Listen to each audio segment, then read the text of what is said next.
बिस्मिल्लाहिर्रहमानिर्रहीम, अस्सलाम वालेकुम व्यूअर्स, मैं हूं हैदर हयात खान।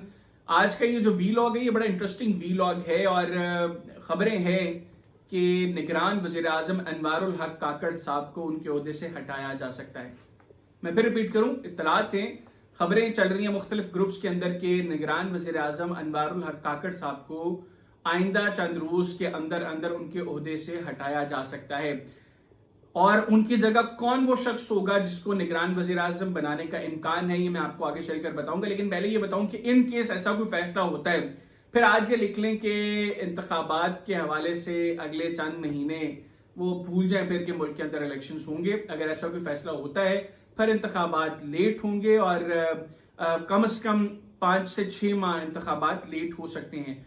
काकड़ साहब को क्यों हटाया जा सकता है, इसके ऊपर थोड़ा सा अगर हम सोचें तो काकड़ साहब से जो उम्मीदें थी, जो काकड़ साहब से एक्सपेक्टेशंस थी कि वो बड़े एक्टिवली काम करेंगे, काकड़ साहब उस तरीके से एक्टिवली काम नहीं कर सके। फिर ये कि as a caretaker prime minister उनका जो रोल था उसको भी शायद उन्होंने जेन्युइनली उस रोल को अदा नहीं किया।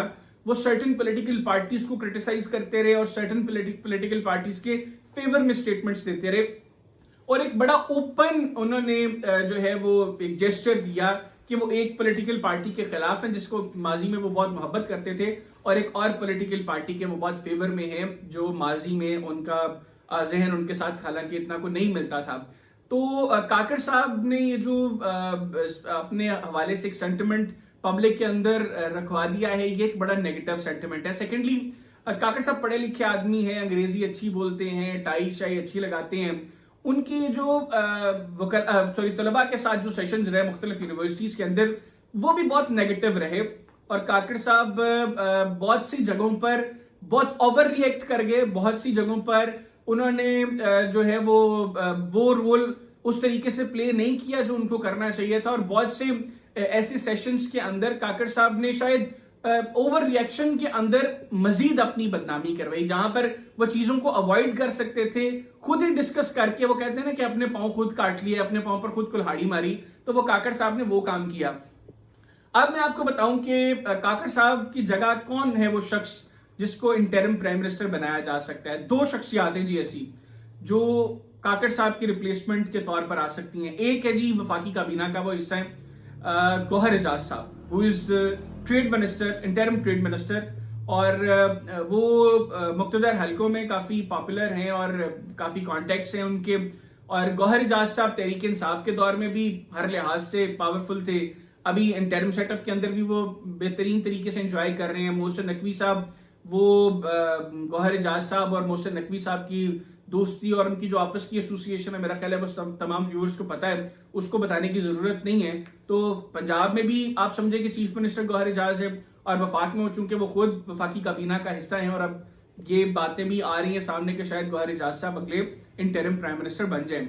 अच्छा, दूसरा नाम है जी मोहसिन नकवी का, यानी आप कह लें कि गौहर एजाज और मोहसिन नकवी दोनों एक ही चीज है और इन दोनों में से कोई शख्स हो सकता है जो काकड़ साहब की रिप्लेसमेंट के तौर पर आ सकता है। अच्छा, मोहसिन नकवी साहब जो है आप कह सकते हैं कि as a caretaker chief minister बहुत सी ऐसी चीजें होंगी जो नकवी साहब को नहीं करनी चाहिए थी, लेकिन तारीख के शायद सबसे पावरफुल इंटरिम चीफ मिनिस्टर अगर कोई रहे हैं तो वो मोहसिन नकवी साहब रहे हैं। उन्होंने तरक्याती कामों के ऊपर भी पूरा जोर दिया, वो हॉस्पिटल्स के भी विजिट्स करते थे, मौके पर डिसीजंस भी लेते थे, मतलब फुल अथॉरिटी को उन्होंने यूज किया एज ए चीफ मिनिस्टर।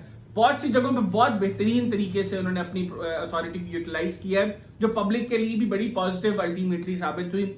और बहुत से लोग उनके ऊपर तनकीद भी करते हैं कि एज इंटरिम चीफ मिनिस्टर बहुत से ऐसे काम उन्होंने किए जो उनकी अथॉरिटी नहीं थी और जो उनकी डोमेन में नहीं आते थे, जो बहरहाल उन्होंने किए। तो ये 2 नाम है जी, मोहसिन नकवी और गौहर एजाज का, जो रिप्लेसमेंट के तौर पर आ सकते हैं इन केस अनवारुल हक काकड़ साहब को रिप्लेस किया जाता है। और ये होगा उसी सूरत में अगर इंतखाबात 8 फरवरी 2024 को नहीं होंगे। अब देखते हैं कि क्या होता है। इजाजत दीजिए, अल्लाह हाफिज। पाकिस्तान जिंदाबाद।